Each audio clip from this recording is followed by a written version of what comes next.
Olá, está começando mais um programa Cidades e Negócios. Muito obrigado a você que nos dá audiência. Hoje vamos falar de turismo e nada melhor que falar de uma das cidades mais belas do Brasil e do mundo, Angra dos Reis. Por isso, convidamos aqui para a poltrona o presidente da Turizangra, Cacá Gibrail. Mas antes de começarmos esse nosso bate-papo, você vai conhecer um pouco mais a estrutura de Angra dos Reis no tema turismo. Acompanhe. Que tal conhecer uma nova ilha a cada dia do ano? Em Angra dos Reis é possível. São 365 ilhas espalhadas no cenário onde a Mata Atlântica encontra-se com o mar. Por toda essa região, existem mais de 2.000 praias. São mais de 500 anos de história fazendo de Angra dos Reis um dos destinos turísticos mais procurados do mundo. Só na alta temporada deste ano, 74 transatlânticos trouxeram mais de 115 mil pessoas para aproveitar as belezas da Costa Verde do estado do Rio. O setor de turismo engloba números cada vez mais altos. Um negócio que oferece na cidade mais de 7 mil empregos diretos e outros 20 mil indiretos. São números grandiosos que fazem aí de Angra dos Reis uma cidade estruturada, né, Cacá? Muito obrigado pela presença aqui no Cidades e Negócios. Só nessa última temporada, né, de 2011 para 2012, foram 1.200.000 turistas visitando a cidade de Angra dos Reis. No ano anterior, na temporada anterior, 2010, 2011, 1.100.000. Então a tendência sempre é de crescimento da quantidade de turistas, né? O que os senhores fazem para estar sempre estruturando o Angra dos Reis para cada vez mais receber novos turistas? Bom, primeiro eu gostaria de agradecer o convite de estar aqui no programa. É um prazer para mim estar aqui e poder falar um pouco de Angra e da região Costa Verde. Sobre o turismo, Angra hoje é o maior indutor de turismo da Costa Verde, né? A principal atração da região é Angra dos Reis e principalmente a Ilha Grande. E além disso, nós somos também o segundo lugar em estrangeiros no estado do Rio de Janeiro. A gente só perde para o Rio de Janeiro. Então isso tem uma importância muito grande e para que isso melhore, né, e que a gente atenda melhor os turistas, a gente tem que montar uma infraestrutura e fazer com que a gente receba bem esse turista e que ele possa visitar a nossa região e voltar sempre. Pois é, Cacá. Agora a gente sabe que Angra dos Reis vai sendo divulgada de boca a boca, né? Mas os senhores também preparam sempre temas publicitários, acabam lançando o nome de Angra dos Reis, a estrutura de Angra dos Reis, não só no Brasil, mas até fora do país. Quer dizer, esse é o caminho, fazer com que o turista que vá conte sobre Angra dos Reis para outros turistas e também, junto a isso, esse investimento na divulgação da cidade? Na verdade, esse é o grande desafio, né? Nós temos uma marca forte, é uma cidade de mais de 500 anos, né? Dizem que Angra tem 365 ilhas, uma ilha para cada dia do ano, então Angra tem uma marca muito forte. E você fazer esse trabalho de trazer o turista, de fazer o boca a boca, é um trabalho importante, é um trabalho que tem que ser feito durante o ano inteiro, mas o mais importante nisso tudo é fazer com que o turista que vá, ele volte, né, e se sinta satisfeito em conhecer as maravilhas que tem em nossa região. Pois é, e para isso também ele conta com uma estrutura ali de hospedagem, né? Hoje são cerca de 240 possibilidades de hospedagem, digamos assim, 240 meios de hospedagem, entre hotéis, pousadas, tem até albergue, na verdade. E essa estrutura já é suficiente, Cacá, ou precisa melhorar? Não, a gente precisa melhorar sempre, né? Nós temos também resorts, né? Que atende os turistas. Os campings também, na Ilha Grande nós temos alguns campings que têm uma estrutura muito boa. Agora nós precisamos melhorar sempre, precisamos melhorar muito mais, né? A cidade ainda não tem a infraestrutura ideal, né? A gente caminhou bastante, hoje você consegue atender todos os níveis de turistas, mas ainda precisamos investir mais, principalmente em infraestrutura. Você falou aí de atender todos os níveis, né, de turistas, até para que as pessoas possam entender. No começo da nossa reportagem a gente mostrou aqueles dados que apontam aí 365 ilhas em Angra dos Reis, né, uma ilha para cada dia do ano. E aí a gente mostra essa questão do turismo, digamos, não é diferenciado, mas para todos os níveis de turistas, né? São os proprietários das ilhas que vão passar os feriados, os finais de semana nessas ilhas, é um turismo, digamos, um pouco diferenciado. Tem os veranistas que têm as casas, né, em Angra dos Reis, que vão passar, são cerca de 8 mil veranistas, que geram aí cerca de 12 milhões de reais por mês na alta temporada. E também tem o turismo aquele turista que vai, passa o dia e volta, né? Quer dizer, Angra consegue administrar todos esses tipos, essas variedades de turistas?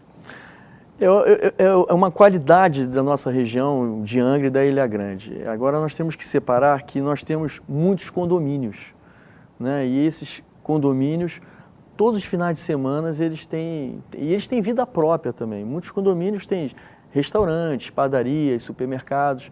Hoje são condomínios de veranistas. De veranistas. Que só passam lá o final de semana, os feriados. Na maioria das vezes, né? Férias. E hoje, no caso, a nível de estatística, o veranista é considerado turista também. E tem também aquele parente que vai para a casa do veranista, tem um amigo que vai para a casa do veranista. Então, Angra tem essa possibilidade de poder atender, como eu disse, todos os níveis de turistas, né? Mas o foco principal nosso é fazer com que a pessoa vá para Angra, se hospede em uma pousada, por exemplo, e fique 1, 2 ou até 3 dias. Esse que é o grande desafio. Aquele turista que vai, passa o dia e volta, nós também queremos esse turista, né? Mas o ideal é que ele vai e fique lá e possa gastar mais e deixar mais dinheiro no nosso município. Com certeza, que é o importante para a economia da cidade. E é isso que eu queria perguntar, Cacá. Esses turistas, de uma forma geral, quando eles vão para Angra dos Reis, eles acabam levando, por exemplo, alimentação. Eles levam alimentação de fora ou não? Ou consomem na cidade de Angra dos Reis, nos restaurantes, enfim, nos supermercados? Bom, Angra sofreu nos últimos 20 anos uma grande mudança, né? A cidade cresceu muito, hoje nós temos muitos condomínios, como eu disse anteriormente, e antigamente, nos anos 80, por exemplo, essas pessoas que iam para Angra, todas elas frequentavam o centro da cidade. Então, no centro da cidade, nós tínhamos mais restaurantes, mais bares, principalmente final da década de 80. Hoje isso inverteu, né? Os condomínios hoje eles têm uma estrutura que acaba atendendo a necessidade desse veranista que está lá. Então, hoje o nosso trabalho, e a Turizangra está focada nisso, a gente voltar a ter uma estrutura na cidade que possa receber esse turista ou até esse veranista.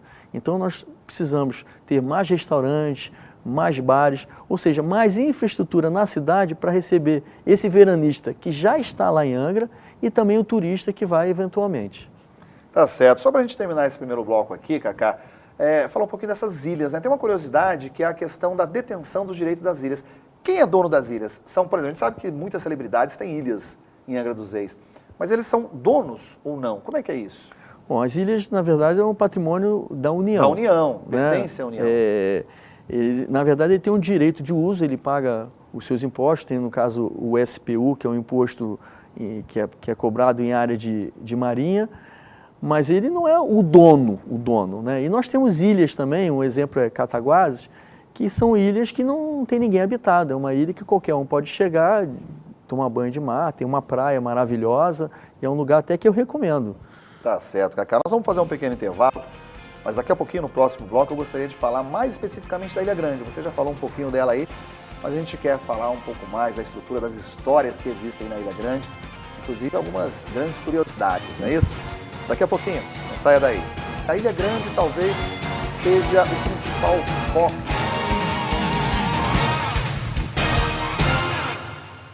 Estamos de volta com o programa Cidades e Negócios e você que mora em uma das 72 cidades espalhadas por todo o interior do estado do Rio de Janeiro, você que é uma das 4.500.000 pessoas que vivem em toda essa região, que tal mandar um e-mail para a gente? Anote aí, programa@cidadesenegócios.tv.br.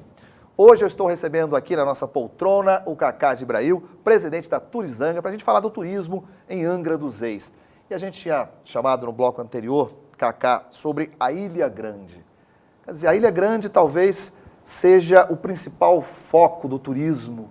A joia da coroa. A joia da coroa. A joia da coroa. Costumamos dizer que a Ilha Grande é a joia da coroa. Até porque é a maior ilha, né, dessas digamos, 365 ilhas. Com certeza. Que supostamente existem lá. É isso mesmo. O turista procura principalmente a Ilha Grande até para conhecer histórias, né, famosas daquela região. Bom, nós temos uma cidade de mais de 500 anos, né? E a Ilha Grande, ela tem uma história riquíssima, né? E nós tivemos 2 presídios na Ilha Grande, né? Várias pessoas importantes da história do nosso país passaram tanto pelo Lazareto, né, que foi o primeiro presídio, que depois foi demolido, e depois pelo presídio lá de Dois Rios, que também foi demolido. Inclusive eu tenho até um dado específico aqui, né, para situar o nosso telespectador. O Lazareto serviu na época entre 1886 e 1913 como um grande, digamos, cenário de isolamento de pessoas que naquela época tinham doenças contagiosas.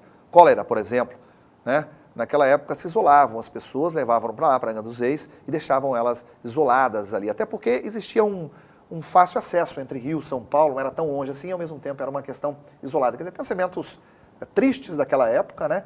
Esse Lazareto mais tarde virou um presídio político. Exatamente. Mas toda essa história consta lá na Ilha Grande, está lá ainda. Está lá ainda, pode ser visitada por qualquer um, né? As pessoas conhecem como Praia Preta, né? O presídio fica na Praia Preta.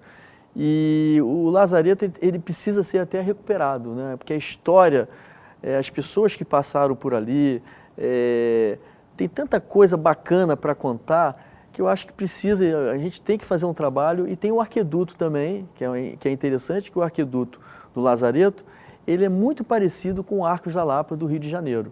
Quer dizer, complementando, explicando para o nosso telespectador sempre que o aqueduto ele foi construído justamente para abastecer o Lazareto. Exatamente. Não é isso? Isso. E nós temos também na Vila de Dois Rios, né, o presídio, que hoje é um parque, né, e a UERJ tem um trabalho lá de estudo muito grande, e é um lugar que pode ser visitado. O presídio, ele fica do outro lado da Ilha Grande. Já foi implodido? Já foi implodido, e você tem um local lá de visitas que conta a história do presídio, e fica a 12 quilômetros, em torno de 10 a 12 quilômetros do Abraão. É uma estrada de chão, né? Não temos, por enquanto, um transporte para que o turista possa ir lá em Dois Rios, ele tem que ir a pé. Inclusive é uma demanda nossa, né, da Turizangra, junto ao INEA, junto ao parque, para que a gente possa ter uma operação turística ali e as pessoas de idade, né, os turistas de idade ou algum deficiente que queira visitar Dois Rios, ele possa ir. Então, que a gente possa ter um Jeep, por exemplo, ou um veículo que possa levar esse turista. Inclusive, Cacá, até hoje existem personalidades, digamos assim, na vida política nacional, vivas até hoje, né, que estiveram presas lá. Entre eles, o jornalista Fernando Gabeira ficou preso lá em Dois Rios. E muitos outros, né? Na Ilha Grande também se passou o Graciliano Ramos. Tem um outro lado também, o Comando Vermelho. O Comando Vermelho, ele se iniciou lá no presídio da Ilha Grande, né? Teve até aquela história daquele preso que fugiu de helicóptero. Então, na verdade, a Ilha Grande tem muitas histórias. Tem até uma outra polêmica, né, que se passa, inclusive, na época ainda da família real. Dom Pedro II, assim que foi, digamos, deposto do poder, né, estava seguindo para o exílio, voltando para Portugal. Ele estava preparando a família dele. E existe a história que, nesse período, ele chegou a pisar ali na Ilha Grande. Você pisou ou não pisou? Esteve ou não esteve na Ilha Grande, Cacá? Que ele esteve, eu acho que isso já foi confirmado. Agora, o que não sabe é se ele realmente, o tempo que ele ficou na Ilha Grande, né? O que se fala é que ele, na Ilha Grande, ele se preparou para ir para Portugal. Foi o que ele ficou durante o tempo, se estruturou, né? Eram provavelmente mais de uma embarcação. Com a família toda. Com a família toda, então isso deve ter ficado um tempo para poder se estruturar. Ficou sim, vamos falar que ele ficou e ele gostava muito da Ilha Grande. Conhecer, né? Assim como todos os turistas que vão à Ilha Grande gostam muito da Ilha Grande. A Ilha Grande, ela tem um potencial gigante, né? Pois é, inclusive existem praias, são mais de 100 praias, lindas praias, entre elas a Lopes Mendes. Nós temos Lopes Mendes, que é considerada uma das praias mais bonitas do mundo, né? Isso há pouco tempo até saiu na internet, na imprensa. E nós temos o outro lado da Ilha Grande também, que nós temos a Praia do Aventureiro, e o Aventureiro, tem uma coisa bacana, que o aventureiro chegava na alta temporada, ele chegava a ter mais de 3.000 pessoas. É uma vila muito pequena e a partir de um controle que é feito até hoje, né, tem um controle e hoje tem no máximo, em torno de 500 a 600 turistas. O aventureiro faz parte dessa, digamos, do turista que quer procurar um pouco mais aventura, digamos assim? É um turismo também, mais... tem no aventureiro uma praia que você pode pegar onda, né, os surfistas. O Lopes Mendes e Aventureiro são praias muito procuradas por surfistas, né? E além disso, é um local lindo, né? E ao lado do Aventureiro nós temos também a Praia do Sul, né? Tem a Lagoa do Sul, mas são lugares que não podem ser visitados, porque é um parque, né? E é fechado. Inclusive, essa semana no jornal está se criando essa polêmica dos parques no Brasil inteiro, que os parques têm essa dificuldade de não ter acesso ao turista, né? É uma discussão, por exemplo... pensar, né? Eu acho que a gente tem que se preparar, as pessoas têm que conhecer o local. A Praia do Sul é uma praia linda, eu particularmente conheço, a Lagoa do Sul também, e é um local que as pessoas poderiam conhecer. Pois é, Cacá, nós vamos fazer mais um intervalo, porque daqui a pouquinho no terceiro bloco eu gostaria que você falasse um pouco disso, justamente. Como é que a prefeitura se organiza para fiscalizar, para ordenar, principalmente na alta temporada que já passou, mas agora, digamos, na época do frio, mas que também tem um turismo muito, digamos, fluente e presente naquela região. Daqui a pouquinho, depois do intervalo, não saia daí. No começo da entrevista eu falei que Angra recebeu, nessa última alta temporada,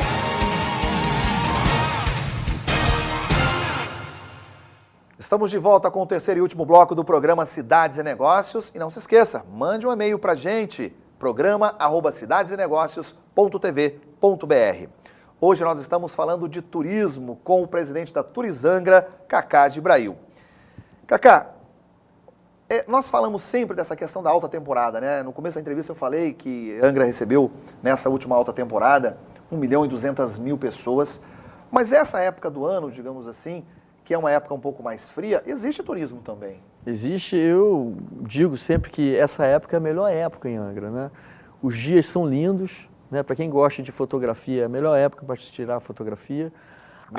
Mergulho, a água do mar, nessa época ela está bem clara, um pouco mais fria. Você tem muito menos movimento na Baía da Ilha Grande. Esse final de semana mesmo eu saí de barco, e o mar ele fica muito diferente do mar que é no verão, né? Você não tem onda, você tem menos embarcações, assim, é a época que eu recomendaria. Por exemplo, eu costumo dizer que é a época do angrense, né? Onde o angrense curte mais a cidade, mais a Bahia. E além disso, a gente tem a possibilidade de não ser alta temporada, né? Ser uma média temporada, os preços também são diferenciados. Né? Então você consegue ter mais alternativas de passeios, né? Por você ter menos disputa, né? No verão a gente sabe o verão na nossa região é um verão que é muito visitado, né? Que vai de dezembro, de novembro a fevereiro, mas essa época é uma época gostosa de você conhecer Angra, e eu recomendo. É uma boa dica, né? É uma boa dica. Inclusive vem crescendo muito a questão dos passeios, turismo náutico, digamos assim, né? Inclusive com esportes, com conhecimento em toda essa região. Angra, em número de embarcações, nós estamos entre os 5 lugares que tem mais embarcações. Nós temos um lugar chamado Praia do Dentista, que nós angrenses chamamos de Jurubaíba, que o praia é Jurubaíba, e tem o apelido de Praia do Dentista. Eu posso afirmar isso, é o lugar onde tem a maior concentração de embarcações no Brasil. Quer dizer, todo final de semana é um lugar onde você tem, no mínimo, em torno de 1.000 embarcações, chegando a ter, na alta temporada, mais de 2.000 embarcações. É um local diferenciado, né, onde você tem embarcações de 20 pés, que são embarcações pequenas, até mais de 100 pés, que são verdadeiros hotéis, né, tem uma estrutura muito grande, e são várias embarcações. E eu até recomendo, né, as pessoas que queiram fazer um turismo diferente, a Jurubaíba ela tem essa particularidade. Agora, Cacá, a gente sabe também que, infelizmente, Angra, nos últimos anos, né, passou, digamos, a gente pode dizer assim, a cidade sofreu muito com catástrofes naturais, né, chuva e deslizamentos de terra, mortes inclusive. Um desses pontos, o Bananal já se recuperou, digamos, daquela tragédia e o turismo já está, digamos, voltou a ser uma grande opção na região do Bananal, por exemplo. Não, essa questão dessas tragédias, né, naturais que aconteceram em 2010, por exemplo, a última que aconteceu, cria uma marca, uma ferida na nossa região muito ruim. Mas a gente procura, a prefeitura tem feito esse trabalho, a questão da prevenção, né? A nossa defesa, a fiscalização, que a nossa defesa né? civil é considerada uma das melhores defesas civil do Brasil. Hoje nós temos um monitoramento de quase todo o município. Então, a gente consegue ter uma resposta mais rápida, né? Esse ano, por exemplo, nós tivemos muita chuva no início do ano, mas, graças a Deus, não tivemos nenhuma vítima, né, fatal. Então, isso mostra que a cidade está se preparando e ela tem que se preparar mais. Com informação. Com informação. Com ações. E principalmente, impedindo as pessoas que construam em área de risco, né? A prefeitura hoje está muito firme nisso, né, para que não se construa em áreas de risco, para que não possam mais acontecer esses acidentes. Agora, Cacá, a ordenação, digamos assim, né, a fiscalização para ordenar o turismo em toda a Angra dos Reis, principalmente na alta temporada, mas nessa época também. O que os senhores têm feito para evitar, por exemplo, prejuízos para o meio ambiente? Bom, primeiro fazer uma colocação que hoje, por exemplo, uma particularidade, hoje na nossa cidade é proibido fazer churrasco, até para as pessoas, pode fazer churrasco. As pessoas que estão nos vendo, que saibam que é proibido fazer churrasco na praia, assim como é proibido também acampar na praia. Então, no verão, nós fizemos uma operação muito grande e é uma operação, na verdade, preventiva. Para ordenar mesmo. Né? E o que é interessante, o que aconteceu nesse verão, foi o primeiro, eu assumi a Turizanga em janeiro, né? No início da na grande temporada, e as pessoas que a gente conversava, que estavam fazendo esse churrasco, todas elas foram de madeira, tiraram, e as pessoas, agora precisamos melhorar a nossa sinalização, nós estamos fazendo um trabalho para isso, para colocar placas, né, para que as pessoas saibam também, porque também a pessoa às vezes não sabe que não pode, né? Existe um decreto proibindo, né? E existe um desafio nosso hoje, porque nós temos a Ilha Grande, ela, na verdade, ela é indutor de muitos municípios. Nós temos Mangaratiba, Paraty, que os turistas dessas cidades eles vão à Ilha Grande. Então, nós precisamos melhorar essa infraestrutura. E como sendo o maior indutor, né, nós precisamos melhorar essa fiscalização. E nós estamos agora iniciando um trabalho juntamente com outros municípios, principalmente os municípios da Costa Verde. Ubatuba é um município que não está na Costa Verde, mas que também está participando disso. E nós pretendemos fazer ações conjuntas, principalmente no patrulhamento dessas regiões, para que não aconteça os excessos que a gente sabe que acontece todo ano. Cacá, chegamos ao fim do nosso programa, mas foi aqui um bate-papo muito engrandecedor. A gente passou informações, eu acho que preciosas, para quem gosta do setor de turismo, né, e Angra dos Reis está inserido nesse contexto. Queria agradecer muito a sua presença aqui e desejar sucesso para que Angra dos Reis continue sendo essa cidade maravilhosa que todos adoramos e cada vez mais abra espaço aí para os turistas de todo o país e até de fora do país. Né? Bom, eu que agradeço ao programa Cidades e Negócios, né? Queria também desejar aí um bom dia para todos os nossos telespectadores de todo o interior do estado e dizer que a Turizangra está à disposição de todos, né? Quem quiser acessar a gente pelo site, né? turizangra.com.br, né? A cidade está de portas abertas e esperamos que a gente tenha um ano muito bom para todos e que a alta temporada seja uma temporada, o verão seja um verão onde a gente possa atender e possa receber o turista e principalmente o morador aqui da região, que sempre é muito bem-vindo. Tá certo, Cacá. Mais uma vez, muito obrigado. O Cidades e Negócios também está de portas abertas para vocês divulgarem quando quiserem e o que quiserem. Bom, e assim nós chegamos ao fim do programa, mas nos encontramos no próximo fim de semana. Até lá!